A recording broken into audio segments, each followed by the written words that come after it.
My friends, this is Dr. B, the best doctor in medicine, the only doctor online who cares about you, who really cares about you, and is not here to BS you, to sell you anything, to BS you with fake medical information, with disinformation and misinformation in medicine. Dr. B cares about you. Today, Dr. B wants to talk to you about why there is no safe limit, no safe minimum limit for alcohol consumption. I am, guys, so happy that more than 20 years ago, I completely gave up alcohol. I used to drink here and there, a little bit of wine here, a little bit of beer here, a little tequila here, you know, when you go to these little parties, a little whiskey here, a little whiskey there. I just completely gave up. I am now 50 years young, and thank God I gave up and I woke up and I gave up completely alcohol. You need to wake up and not fall into this trap that they are telling you that supposedly there is a safe limit for your alcohol consumption.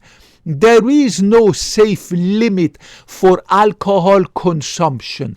0 is the safe limit. Not even one molecule of ethanol, alcohol, right? Ethanol should go into your body. And I'm going to tell you why this is important to understand. You need to know that human beings are different. Right? We have male, we have female, we have everything in between. We have children, we have adolescents, we have young adults, middle-aged adults, older adults, elderly people, right? We all change as time passes. Not only the same individual changes, but there's so much variability and variation between different genders, between different races, between different ethnicities. And that is valid for the dosage of medications, for the food that we eat. Have you noticed some people need higher dosage of a given medication, right, in order to have the same effect? Some people are going to eat anything they want. They will never get 1 ounce of fat. Whereas another person going to start to grow a belly, love handle, blah, blah, blah, as they get older, right? Even teenagers now, right? Everybody's different when it comes to the susceptibility of radiation, ultraviolet radiation of the sun. Somebody's going to go under the sun unprotected and will never develop melanoma, skin cancer. Other person is going to develop melanoma very quickly. Air pollution, smoking, everything. Everybody's different. We respond differently to adversity.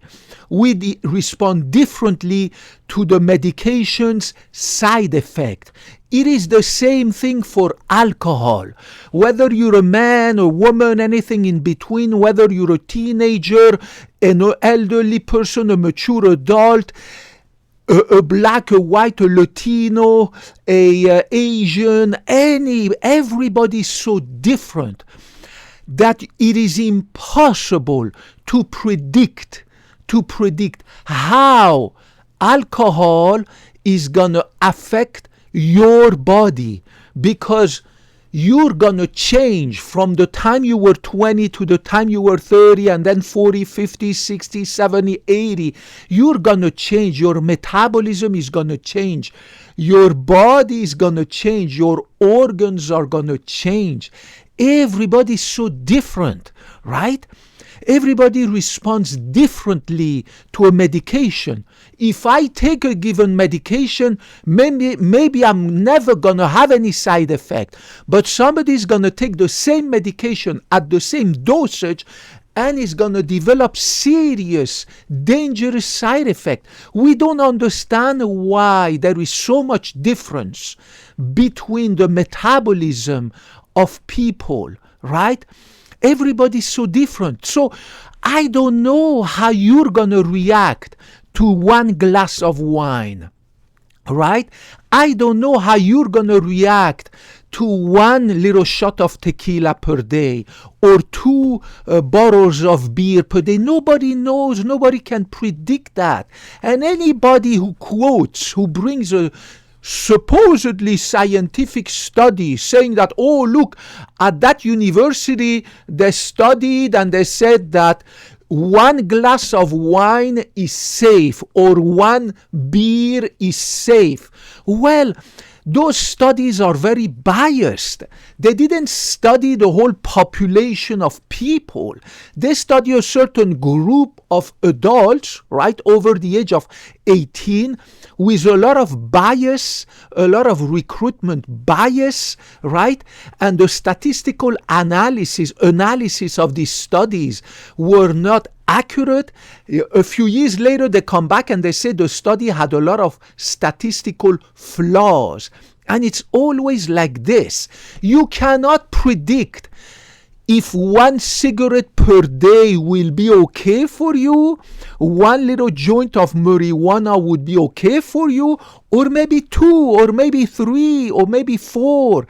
There is no way to predict because we have 7.5 billion people on earth, right, as of right now, August 2025, 7.5 billion people on earth, from tiny little babies to elderly 95, 100-year-olds, and everybody's different.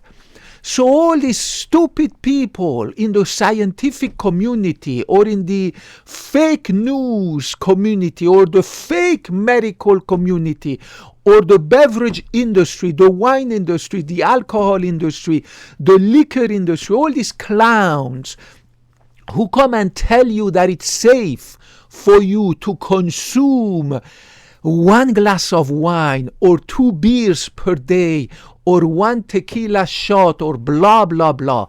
They all care only about their bottom line, and their bottom line is the mighty dollar. They care about the hundreds of millions of dollars, the billions of dollars that they make selling you that poison called alcohol that they put everywhere in every freaking beverage, and they are very good at advertising. They are expert in advertisement. They hire these advertising firms that are expert at making these beautiful movies and making you buy these alcoholic beverages supposedly safe for you.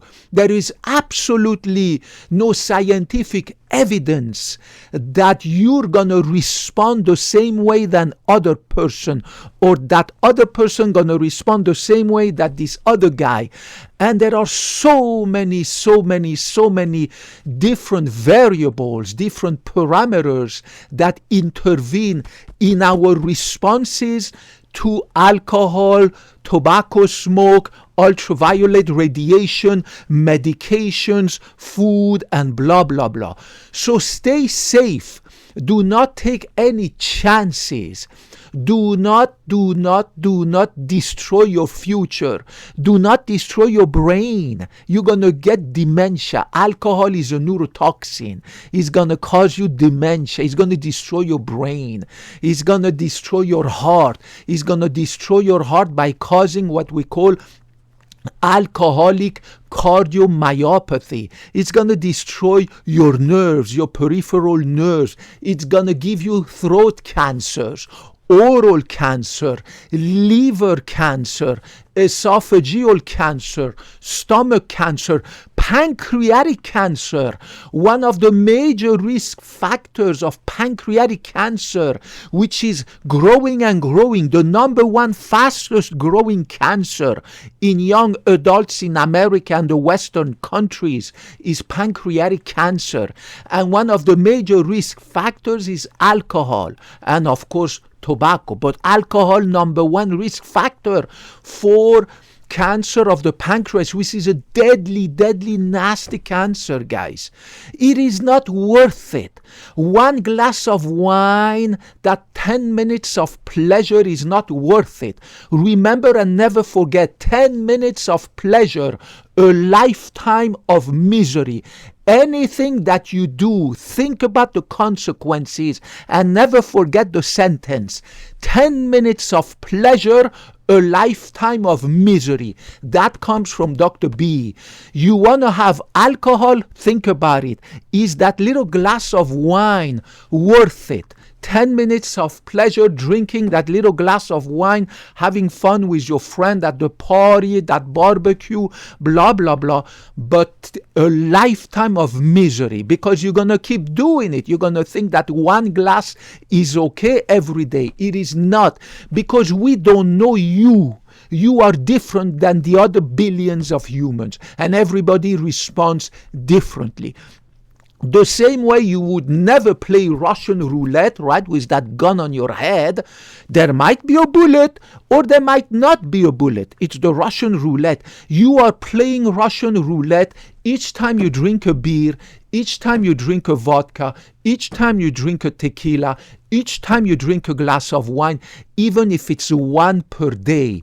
Stay away from that nasty poison. There are so many other ways to make you happy. So many other healthy beverages, right? Tea is my number one beverage. No sugar, no fat added in it, no milk, no nothing, right? No sugar substitute. And coffee, same thing. No sugar, no fat, no substitute, no sugar substitute, no nasty milk and all this garbage into my coffee. I drink my tea and my coffee, different types of them. Just bitter, and I love it. Your taste buds are going to get used to them. And this bitterness, you're going to get used to it. And tea and coffee are fantastic beverages full of vitamins, antioxidants, minerals, huge amount of beneficial antioxidants for you guys. Stay away from alcohol. Guys, Dr. B graduated from medical school more than 30 years ago. I took the Hippocratic Oath to always put you above me, to never put my interest above yours. I will never BS you. I will always tell you the fact and the scientific facts only, not my opinion, but the scientific evidence in medicine. Regardless of your gender, ethnicity, race, color of your skin, politics, blah, blah, blah. I love you. I give you a big hug, and I hope to talk to you next time. Put your comments and everything down there. God bless you. Bye-bye.